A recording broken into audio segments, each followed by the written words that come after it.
Saudara, penanganan banjir di kawasan Jati Asih Bekasi salah satunya adalah di perumahan Pondok Gede Permai. Dan saat ini warga dari perumahan Pondok Gede Permai ini beberapa sudah ada yang kembali ke rumah, tetapi juga masih ada yang bertahan di posko pengungsian. Seperti yang dilihat di belakang saya, ini masih ada warga yang bertahan di sini karena rumah mereka masih ada yang tergenang banjir ataupun mereka masih menunggu untuk kebutuhannya bisa terpenuhi.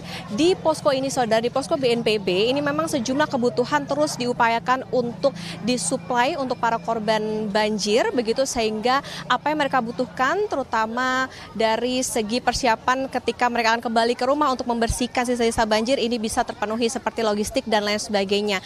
Tadi menurut informasi memang untuk kebutuhan logistik relatif sudah terpenuhi, juga sudah ada dapur umum yang disiapkan untuk memenuhi kebutuhan masyarakat akan makanan begitu, tetapi memang yang masih dibutuhkan saat ini adalah masih menunggu bagaimana ketersediaan air bersih maupun juga listrik di rumah mereka. Dan saya akan berbincang dengan salah satu pengungsi yang berada di posko pengungsian BNPB ini, yaitu dengan Ibu Eka. Ibu Eka, permisi dengan Okta Kompas TV. Ibu sudah di posko pengungsian ini sejak hari apa, Bu?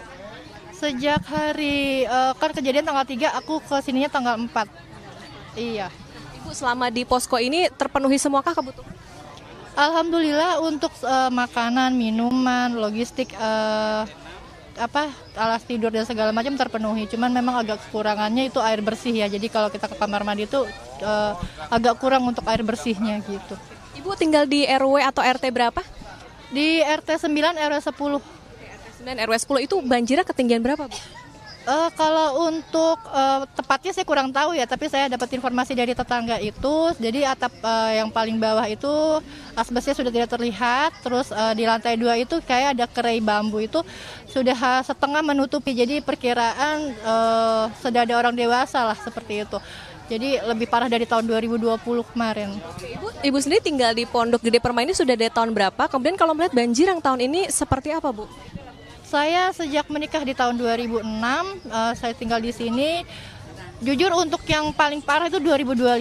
Dari 2020 itu banjir terakhir hanya sampai di BNPB saja airnya. Tapi pas tahun 2025 itu air sudah sampai ke pertigaan Cipendawa. Jadi air udah cukup tinggi gitu. Kalau tahun 2020 di lantai 2 tetap kena sepinggang. Mungkin di 2025 ini bisa jadi lebih dari sepinggang, itu sekitar 5 meteran lah.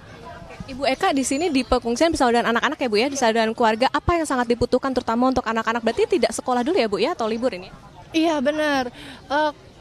Kalau misalkan untuk kebutuhan sih ya, untuk alat sekolah sih kemungkinan tidak terselamatkan ya untuk karena memang kita packing, kita bawa alat-alat itu di atas, ternyata atas itu kena gitu. Jadi ya pasti alat sekolah, perlengkapan sekolah seperti seragam atau seperti sepatu, ya itu udah mungkin tidak terselamatkan lagi gitu. Jadi ya butuhnya itu alat tulis, perlengkapan sekolah, peralatan sekolah gitu. Sudah sangat dibutuhkan tentu ketika kembali ke rumah, listrik dan juga air bersih. Iya betul, pasca banjir itu banyak banget yang kita butuhkan, Mbak, kayak alat kebersihan, kayak air bersih. Kalau misalkan listrik pun nyala, kita belum tentu langsung bisa nyalain air, Mbak, gitu. Jadi otomatis kita butuh bantuan air bersih gitu, entah dari damkar atau dari mana.